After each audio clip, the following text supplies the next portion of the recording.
Avant de plonger dans cette histoire incroyable, pensez à vous abonner à la chaîne et à activer la cloche.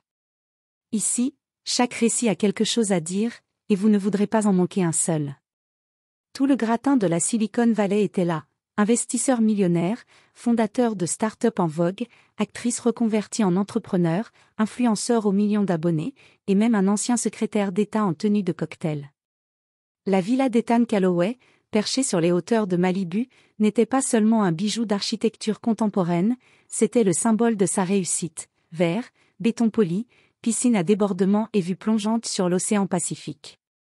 La lumière dorée du crépuscule caressait les murs blancs de la propriété, tandis que des lanternes suspendues dans les arbres apportaient une ambiance feutrée. Une douce musique chill émanait d'un DJ perché sur une terrasse, et les coupes de champagne millésimées circulaient dans les mains des invités. Des serveurs en uniforme blanc proposaient des bouchées à la truffe, du caviar végan et des sushis sculptés à la main. C'était plus qu'une réception, c'était un événement social scruté, photographié, posté en direct par les influenceurs présents. À seulement 34 ans, Ethan Calloway incarnait le rêve américain nouvelle génération. Parti de presque rien, un projet de sécurité informatique lancé dans un garage à San Diego, il était aujourd'hui à la tête d'un empire technologique, CallowSec, dont les logiciels encryptaient les données de gouvernements, d'agences d'espionnage, et même de multinationales pharmaceutiques. Discret, élégant, toujours tiré à 4 épingles dans ses costumes sur mesure, il avait bâti sa réputation sur 2 choses, la rigueur et la confiance. Ce soir-là, cependant, il semblait différent. Un peu plus léger. Son regard cherchait souvent celui de Cassandra Blake, sa fiancée, une ancienne mannequin reconvertie en entrepreneur à succès dans les cosmétiques de luxe éco-responsable. Belle comme une déesse grecque, dotée d'un rire désarmant, Cassandra avait conquis aussi bien les podiums que les marchés financiers avec ses soins à base de cactus du désert californien. Sur les réseaux, on les appelait #Cassandra, le couple parfait, glamour et inspirant, toujours souriant, toujours amoureux. La foule éclata en applaudissements lorsque le couple descendit les marches de la villa, main dans la main. Elle portait une robe rouge sculpturale signée Versace. Lui, un costume blanc ivoire, ouvert sur une chemise de soie noire. Le clou de la soirée approchait, ils allaient quitter la réception à bord d'une Mustang Shelby GT 500 de 1968, entièrement restaurée par Ethan lui-même, un projet qu'il avait entamé des mois plus tôt, à l'image de leur relation, vintage, précieuse, puissante. La voiture scintillait sous les projecteurs, garée en biais près des escaliers, ruban rouge sur le capot. Mais alors qu'il approchait du véhicule, un détail troubla Ethan. Il sentit une légère pression, presque imperceptible, sur son bras gauche. Il se retourna, surpris, pour découvrir une jeune femme qui s'était glissée silencieusement entre 2 invités. Elle semblait déplacée, presque invisible au milieu des robes de créateurs et des smokings. Une robe bleu pâle, simple, un chignon défait, une fine pellicule de sueur sur le front, Lucy Hart, 28 ans. Elle paraissait nerveuse, tendue, mais ses yeux, d'un vert clair presque translucide, étaient clairs, lucides, et inquiets. Elle murmura, presque inaudible sous la musique et les éclats de voix. Ne monte pas dans la Mustang, ta fiancée a désactivé les freins. Un frisson parcourut l'échine d'Ethan. Il resta figé, ses doigts encore suspendus dans l'air, à quelques centimètres de la poignée de portière. Pardon ? Astérisque, je sais ce que je dis. Elle est venue dans l'atelier ce matin. Elle croyait que personne ne la voyait. J'ai vérifié moi-même. Quelque chose ne va pas. Ethan la dévisagea. Il ne l'avait jamais vue. Elle ne portait aucun badge d'invité. Mais il y avait dans sa voix cette nervosité que l'on ne pouvait pas simuler. Une peur authentique. Un désespoir, même. Elle ajouta, d'un ton plus bas encore, en fixant Cassandra au loin. Elle ne veut pas partir avec toi. Elle veut que tu partes seule. Pour de bon. Ethan, d'abord figé, resta là, le regard planté dans celui de la jeune femme. Le tumulte de la fête semblait soudain s'estomper autour de lui, comme si le monde entier se mettait sur pause. La musique, les rires, les cliquetis de verre s'éloignaient. Il ne voyait plus qu'elle. Dans ses yeux, des yeux clairs, fatigués, mais perçants, il lut quelque chose qu'il ne reconnaissait que trop rarement dans son quotidien surmédiatisé, de la sincérité, et une peur brute, presque désespérée. Pas la peur de quelqu'un qui joue la comédie. La peur de quelqu'un qui sait, et qui sait trop bien. Qui êtes-vous ? Demanda-t-il enfin, à voix basse, comme si le simple fait de poser la question pouvait faire exploser cette bulle de silence autour d'eux. La jeune femme déglutit, jeta un regard furtif à la foule. Cassandra posait pour une photo avec des invités influents à quelques mètres de là, insouciante, sublime, parfaite. Lucy inspira profondément. Je m'appelle Lucy Hart. Je suis mécanicienne chez Carson et Miles, dans le garage qui a restauré cette Mustang. Elle sortit une carte de visite graisseuse de la poche de sa robe, visiblement découpée dans une ancienne combinaison de travail, et la lui tendit. Il la prit, machinalement. J'ai aidé à reconstruire cette voiture, pièce par pièce. C'était l'un de nos projets les plus exigeants. Mais aujourd'hui, j'ai vu. Elle s'arrêta, ses yeux se baissant brièvement. J'ai vu votre fiancé entrer dans l'atelier, seule. Elle a fouillé le coffre à outils. Elle pensait être seule. Ethan sentit son estomac se contracter. Et vous êtes sûr qu'elle ? J'ai vérifié sous le châssis. Personnellement. Juste après son départ. Je suis monté sur le pont hydraulique. Quelqu'un a sectionné les conduites de frein, net, au scalpel thermique. C'est invisible à l'œil nu, mais ça lâcherait au premier virage un peu serré. Elle le regarda droit dans les yeux. Vous n'auriez pas survécu à 10 minutes de route. Un courant glacé remonta l'échine d'Ethan. L'air sembla plus lourd. Il recula lentement d'un pas, son regard se posant à nouveau sur la Mustang. Elle brillait sous les projecteurs, sublime et mortelle, comme une veuve noire tapie sous une feuille. Tout en lui voulait nier. Cassandra ? Non. Pas elle. Pas celle qu'il avait demandée en mariage après 6 mois d'amour passionné, pas celle qu'il avait défendue devant les médias, pas celle qu'il embrassait encore ce matin comme si le monde s'arrêtait autour d'eux. Mais il savait lire les gens. C'était ce qui avait bâti son empire. Et dans la voix de Lucy, dans le tremblement maîtrisé de ses doigts, dans la précision chirurgicale de ses mots, il n'y avait aucun mensonge. Vous comprenez ce que vous êtes en train de me dire ? Elle hocha lentement la tête. Et vous comprenez ce qui arrivera à ma carrière si je me trompe ? Mais je préfère perdre un emploi qu'assister à un enterrement. Il ferma les yeux une seconde. Puis les rouvrit. Froid. Lucide. Déchiré. Il sortit lentement son téléphone de sa poche intérieure, sous le regard fixe de Lucy. Ses doigts tremblaient à peine. Il composa un numéro qu'il connaissait trop bien. 911. Une voix masculine lui répondit. 911, quelle est votre urgence ? Il respira un coup. Et dit calmement. Je crois que quelqu'un a tenté de me tuer. Les officiers arrivèrent en moins de 10 minutes. 2 véhicules de patrouille silencieux, sans sirène, mais gyrophares allumés, se glissèrent parmi les voitures de luxe garées devant la villa. L'ambiance de la fête changea instantanément. Les conversations cessèrent. Les rires s'éteignirent. Les regards se tournèrent tous vers l'entrée où les uniformes apparaissaient, sérieux, méthodiques. Cassandra, perchée sur ses talons loups-boutins, un verre de champagne à la main, éclata d'un rire clair et moqueur en voyant les policiers s'approcher. Oh, encore un caprice de milliardaire parano ?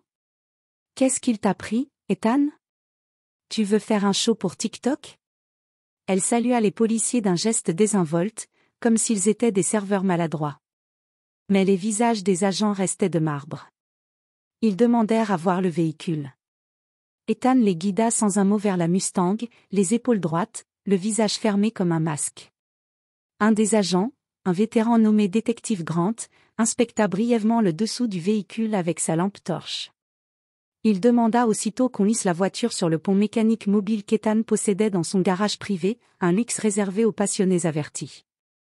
Lucy, restée à l'écart, guida l'équipe technique vers le système de levage. Les autres invités, médusés, filmaient à distance. Quelques minutes plus tard, l'un des officiers s'approcha d'Ethan. Monsieur Calloway. Elle avait raison. Les conduites ont été volontairement sectionnées. C'est du sabotage. Cassandra blêmit. Elle lâcha son verre, qui se fracassa sur le sol. Ses yeux allèrent de la voiture au policier, puis à Ethan. Qu'est-ce que, tu crois cette fille? Elle ment. Elle est jalouse, elle veut t'approcher, elle m'a piégé. Mais son masque se fissurait. Ses mots étaient précipités, son ton trahissait la panique. Et surtout, elle ne savait pas encore que l'équipe d'intervention avait déjà saisi son téléphone à l'arrivée, avec l'accord d'Ethan. Ce dernier, en tant que développeur de sécurité numérique, avait fourni l'accès immédiat à un logiciel de récupération de données temps réel. Un des agents fit signe à son supérieur. Il s'approcha d'Ethan et lui murmura discrètement. Nous avons trouvé une série de messages supprimés. Envoyés à un numéro enregistré au Belize. Elle y parle d'un contrat d'assurance vie à ton nom, déclaré en cas d'accident. Falsifié. Montant, 10 millions de dollars. Il y a aussi un accusé de virement bancaire vers un compte offshore. Et un billet d'avion pour Cancun demain matin à 6 heures. Ethan sentit son cœur se comprimer dans sa poitrine. Tout était là. Glacial, calculé, chirurgical. Ce n'était pas une impulsion. C'était un plan. Un meurtre déguisé. Un silence oppressant tomba alors que l'un des policiers s'approcha de Cassandra. Cassandra Blake, vous êtes en état d'arrestation pour tentative d'homicide volontaire et fraude. Vous avez le droit de garder le silence. Elle tenta de reculer. Non. Vous n'avez aucune preuve. Ce n'est pas ce que vous croyez. Ethan. Dis-leur. Dis-leur que tu m'aimes. Mais les menottes claquèrent. Et les caméras tournèrent. Les journalistes, nombreux à avoir été invités à la fête pour célébrer l'union la plus glamour de la tech et de l'influence, se ruèrent vers la scène. Les flashs crépitèrent. Certains crièrent son nom, d'autres posaient déjà leur micro en direction d'Ethan, espérant une réaction. Il resta immobile. Figé. Brisé. Dégoûté. Il ne dit rien. Pendant ce temps, Lucie, debout en retrait, observait la scène sans satisfaction ni revanche. Elle n'avait pas bougé depuis l'arrivée des policiers. Aucun sourire. Aucun triomphe. Elle savait ce que cela coûtait de dire la vérité quand tout le monde voulait croire au mensonge. Elle savait ce que cela coûtait de s'interposer dans un monde où l'argent et l'image écrasaient souvent la justice. Mais elle ne regrettait rien. Elle lança un dernier regard à Ethan. Il ne la vit pas. Trop absorbée, trop secouée. Ce n'était pas grave. Elle ne voulait ni reconnaissance ni gloire. Elle n'était pas venue pour être applaudie. Elle voulait juste qu'il vive. Alors, sans bruit, Lucie se tourna, serra sa veste contre elle, et disparut dans la foule, comme une ombre nette dans une mer de masques dorés. 2 jours plus tard, alors que le tumulte médiatique autour de l'affaire Cassandra Blake remplissait les écrans, les réseaux et les chaînes de télévision, Ethan Calloway roulait sans escorte, sans chauffeur, au volant d'un SUV discret, les vitres légèrement teintées. Il avait laissé ses gardes du corps au portail.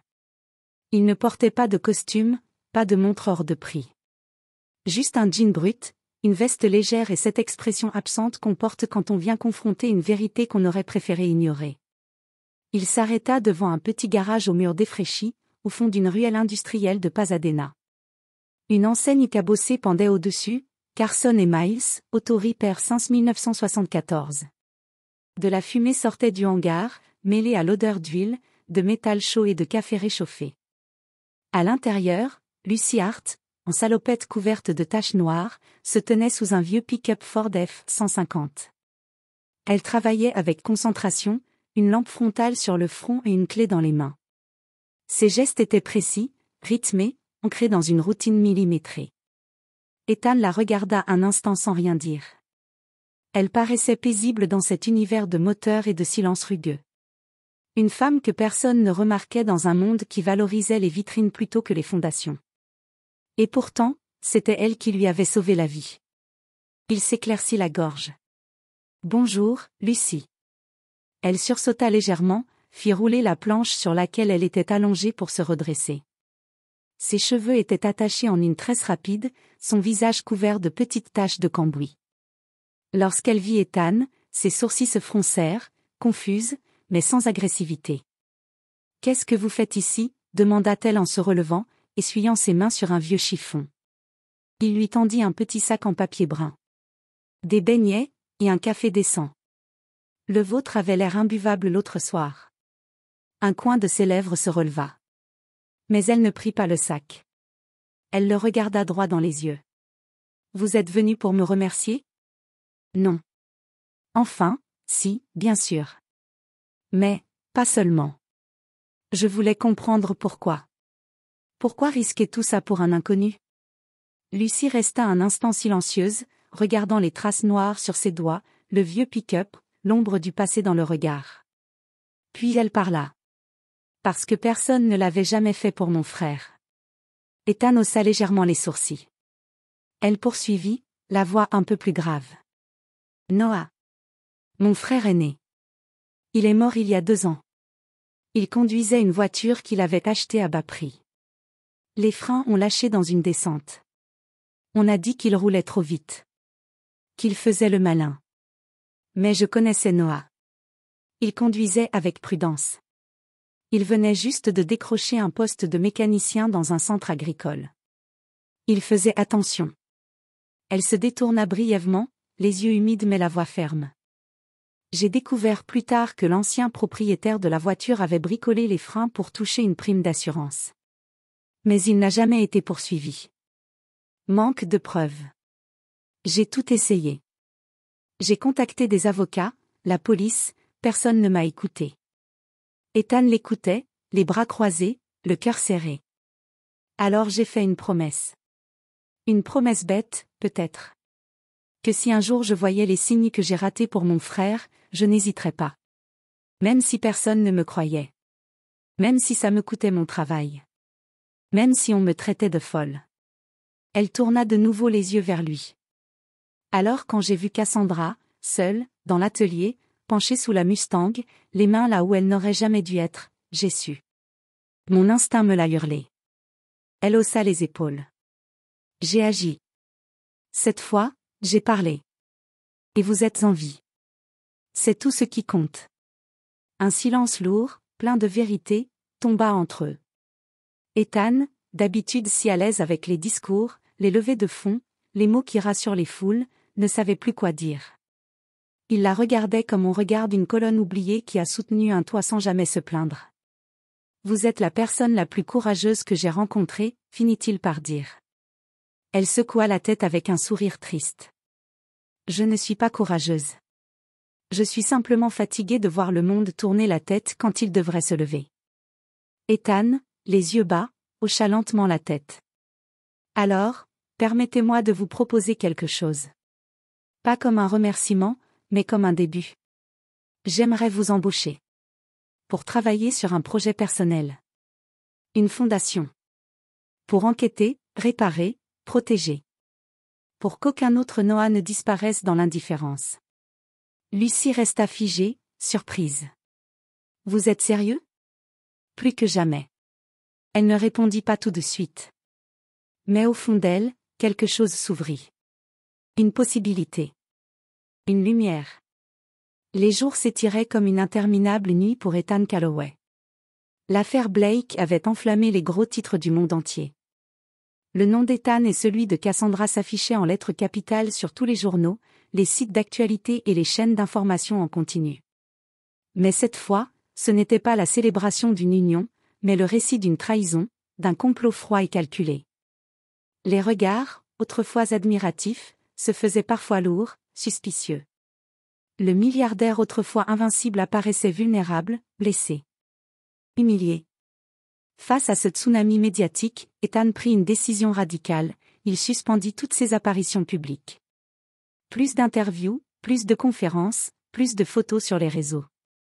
Il avait besoin de silence, de recul. Il avait besoin de se retrouver, de réapprendre à respirer loin des projecteurs. Mais il n'était pas seul. Lucie était là, comme une ancre dans la tempête. Il revint la voir souvent, sans prévenir, sans annonce. Parfois juste pour partager un café noir au garage poussiéreux, parfois pour plonger les mains dans le cambouis à ses côtés, ou simplement pour écouter. Il parlait de tout. De moteurs et de leur mécanique mystérieuse, où chaque pièce a son rôle vital. Du deuil, cette plaie que chacun porte différemment mais qui marque à jamais. De confiance, fragile comme le verre, qu'il faut reconstruire à chaque jour. D'espoir, parfois, malgré tout. Lucie aimait taquiner Ethan. Tu sais, tu es le milliardaire qui aurait pu finir dans un ravin, sans même t'en rendre compte. Il souriait alors, amusé. Et toi, tu es le murmure qui a changé ma vie, celle qui m'a empêché de devenir une statistique. Les mois s'égrenèrent. Peu à peu, leur relation prit racine, faite d'une complicité sincère, sans artifice.